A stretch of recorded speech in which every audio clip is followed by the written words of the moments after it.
Hi there, and welcome to my third and final vlog.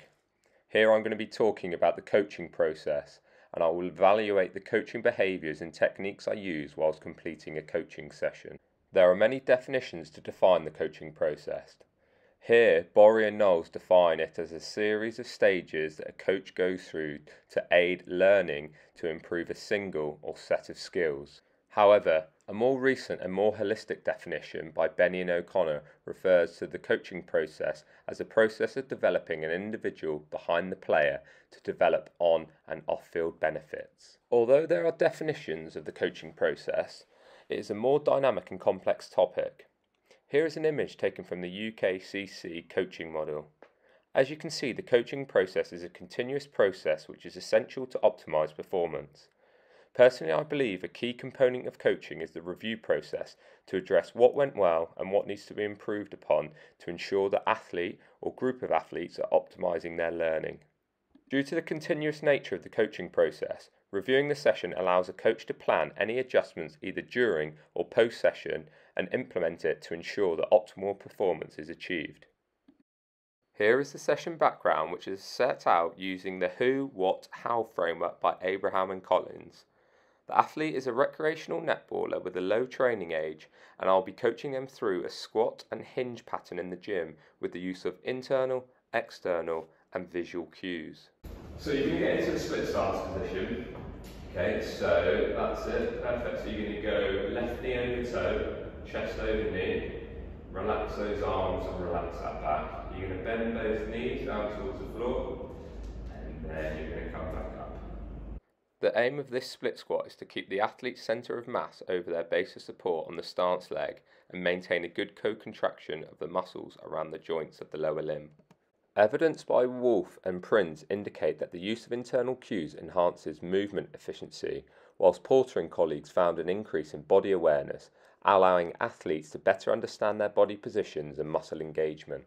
However, as you can see, this athlete has poor form and has the inability to maintain the co-contractions of the muscles of the lower limb, as well as unable to maintain the centre of mass over their base of support. When you're doing that movement, okay, what I want you to think about is when your knees over your toe, okay, and then your arms go down, you're going to go down into the floor. I want you to imagine you've got an orange underneath your midfoot. You're going to push down and squash that orange, keeping the knee forward at all times, and come up to your start position.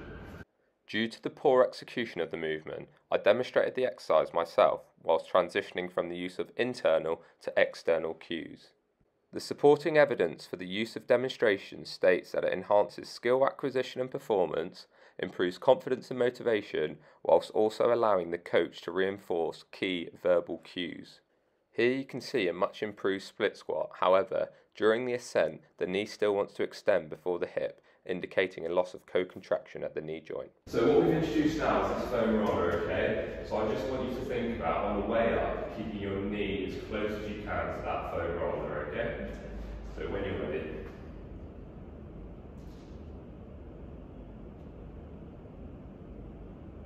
Okay. Keep that knee driving forward all the way up, close to that foam roller. Perfect. Research by Wright, Burt and Jackson found that visual cues resulted in improved motor accuracy and increased joint angles, which is evident to see in the previous video, whilst a study by Porter and colleagues found that athletes who received visual cues during training showed better retention and transfer of motor skills compared to those who did not receive visual cues, helping them acquire and consolidate new skills more effectively. In your setup, I want your feet and your hands to be shoulder width apart. You're going to have a slight bend in your knees, and then as you go down, your hips are going to flex. And then as you're coming back up, I just want you to return to the start of that movement.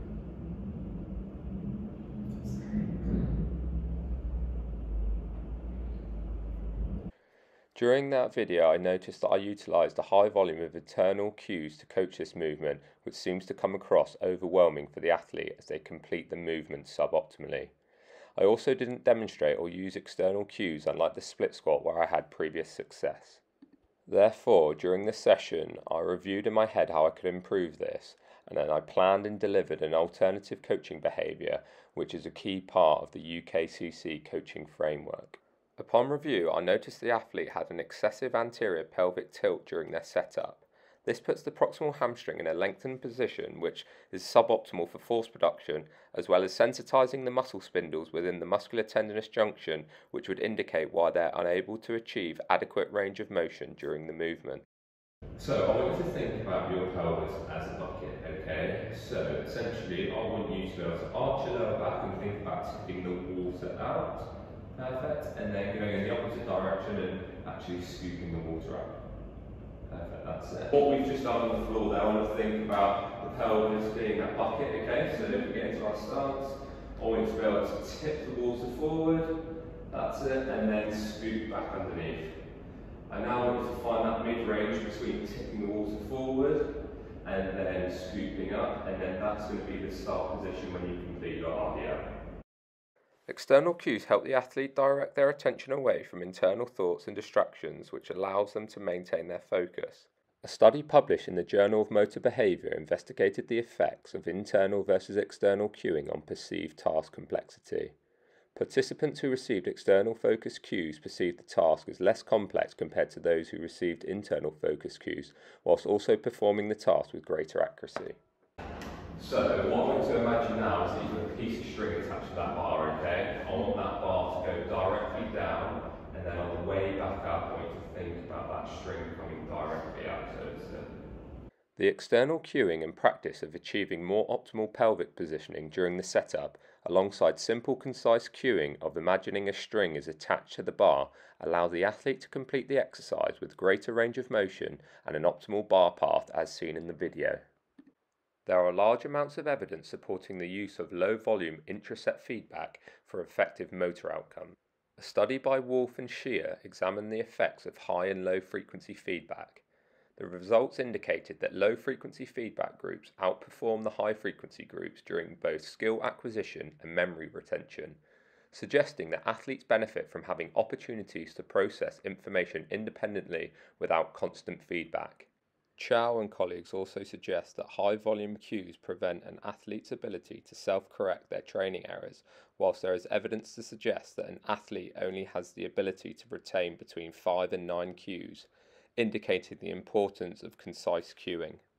During this video, I'm using visual feedback through the use of the whiteboard with the aim of educating the athlete on what I'm trying to achieve during the exercise.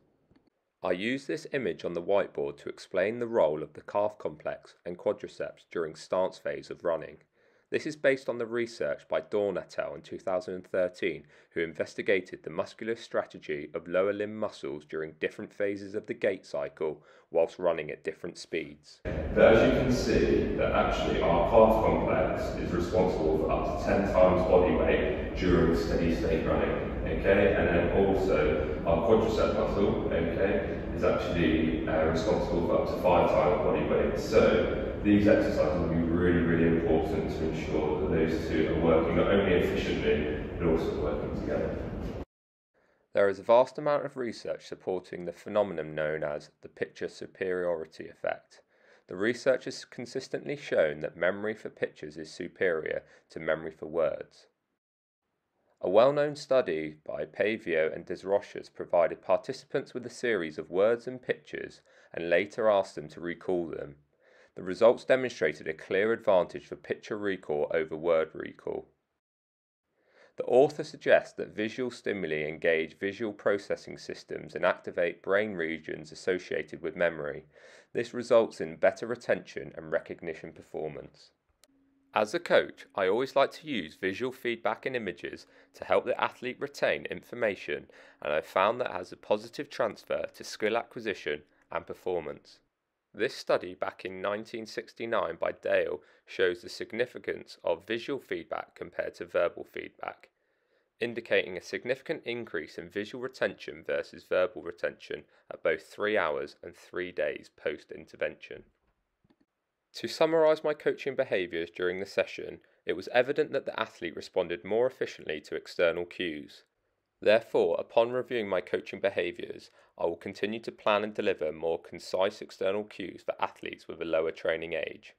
In addition, I will continue to use visual feedback throughout my coaching sessions to improve memory retention as well as motor accuracy and overall movement performance.